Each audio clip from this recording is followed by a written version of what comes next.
Roughly 8 months after the launch of the Moto E7 line, Motorola has now introduced a new member in its E series that we can't quite call a successor because of the change in naming strategy. But nonetheless, with this new smartphone, the Moto E40, the company has their sights set on the sub 10,000 rupees price segment. So should you purchase the Moto E40 or not?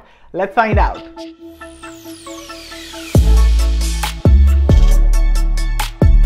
Before we begin, consider hitting that red subscribe button for awesome tech content and also turn on the bell so that you don't miss any of our latest videos. Hello everyone, Aman here from Mr. Phone and this is my review of the Moto E40. Let's get started.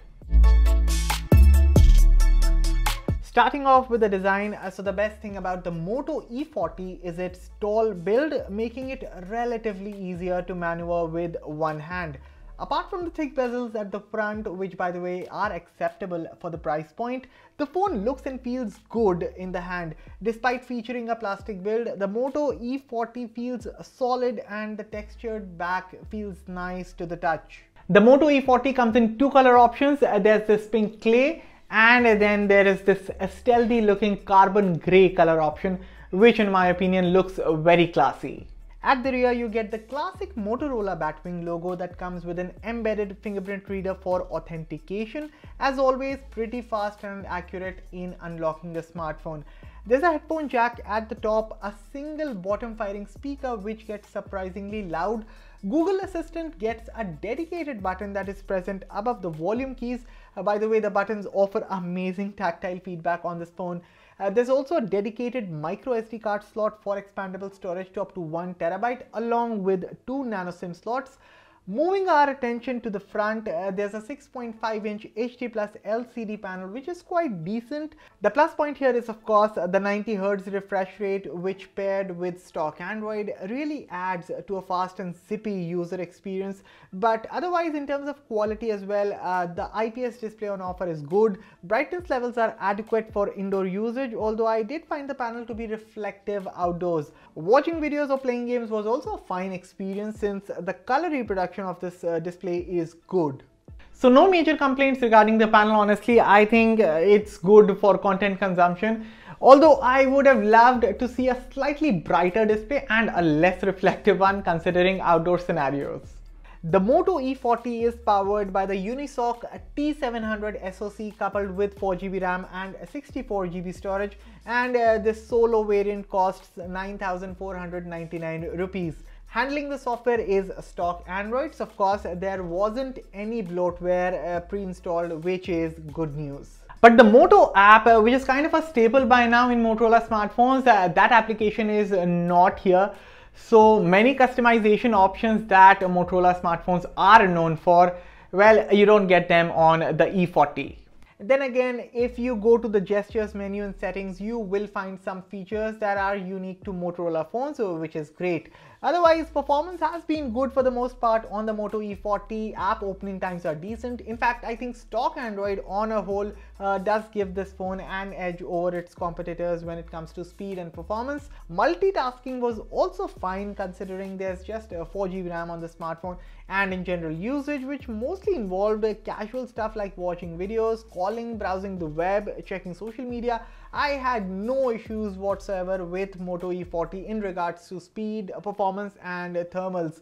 The Unisoc T700 was mostly able to handle everything that I threw at it with ease. As a matter of fact, the 90 Hz screen is also a huge contributor to fast and fluid performance. That said, don't expect this smartphone to run your high performance games such as Call of Duty Mobile or BGMI. So I tried a COD Mobile on this smartphone, and one, this phone's hardware isn't designed to do that kind of stuff.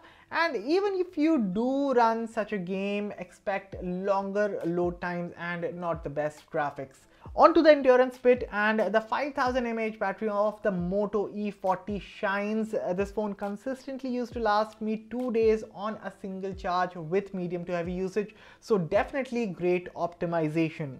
And for those wondering, my usage generally involves making a lot of calls using social media such as Instagram and Twitter. I use them a lot. Texting on WhatsApp, Teams and Telegram, watching a lot of YouTube videos. And I also try to watch a movie or at least a series on Netflix every night. By series I mean a few episodes on Netflix every night. So considering all that superb battery life on the Moto E40, although the charging times are painfully slow courtesy of the 10-watt charger that comes bundled in the box. Apart from this, the phone's earpiece sounded loud and natural for calling purposes. I also didn't face any issues regarding connectivity and network reception. However, not having the support for a 5 GHz Wi-Fi band did mean that I had to live with relatively slow internet speeds at home. Finally, let's focus our attention on the camera. So the rear gets 3 lenses, a 48 megapixel main snapper paired with a couple of 2 megapixel macro and depth sensors. At the front is an 8 megapixel camera for selfies. Given adequate light, I found the main camera of the Moto E40 to click decent photos with good color reproduction, and I actually found the colors to be closer to the source, so that was good. Photos were detailed, especially when you look at close-up shots. Again, excellent details in photos. There's also a macro camera that does decent macro stuff, but apart from this, the Moto E40 also impressed me with portrait mode shots. Again, edge detection was good, and the phone also did a fine job in dealing with human skin tones. Now, where the camera does falter is during the night, that is in not so good lighting. So much so that even things like HDR or night mode weren't able to help much there. As for the front camera performance, the Moto E40 generally takes nice and sharp selfies in good lighting, although portrait mode selfies often messed up the colors and exposure. As for the selfies taken in the night, they were nothing to write home about. In terms of video recording, the Moto E40 can shoot up to 1080p 30fps videos, and its output, well, for a budget phone, color and contrast looked good, and even the shakes were minimal. Of course, there's no stabilization, but apart from the pros, when it came to the cons, I also couldn't ignore the camera's tendency to show jitters, and I even noticed issues regarding focus hunting sometimes. So right now I'm recording from the front-facing camera of the Moto E40. This is the 1080p 30fps video sample, and this is the kind of output that you can expect from the smartphone. So yeah, that's about it. Let me know, how does my audio sound? How does the colors look? Of course, it needs work with dynamic range and HDR performance, but we're talking about a phone that costs less than 10,000 rupees, so nothing much to complain here. But otherwise, colors, if you look at my skin tone, it does look good. But you guys be the judge. You guys let me know, how does the overall output look like? How does my audio sound in the comments below? Cheers. To summarize, at 9,499 rupees, the Moto E40 checks most of the right boxes. It comes with a clean software experience, a solid battery life, a good display with a 90 Hz refresh rate, and a dependable day-to-day performance. Even the camera, for that matter, is capable of producing good shots given there's good lighting. However, when it comes to the cons, the Moto E40 wasn't up to the mark in the video recording department, or in fact while using the camera in not so great lighting. Apart from that, Motorola also could have at least given a 20-watt charger in the box.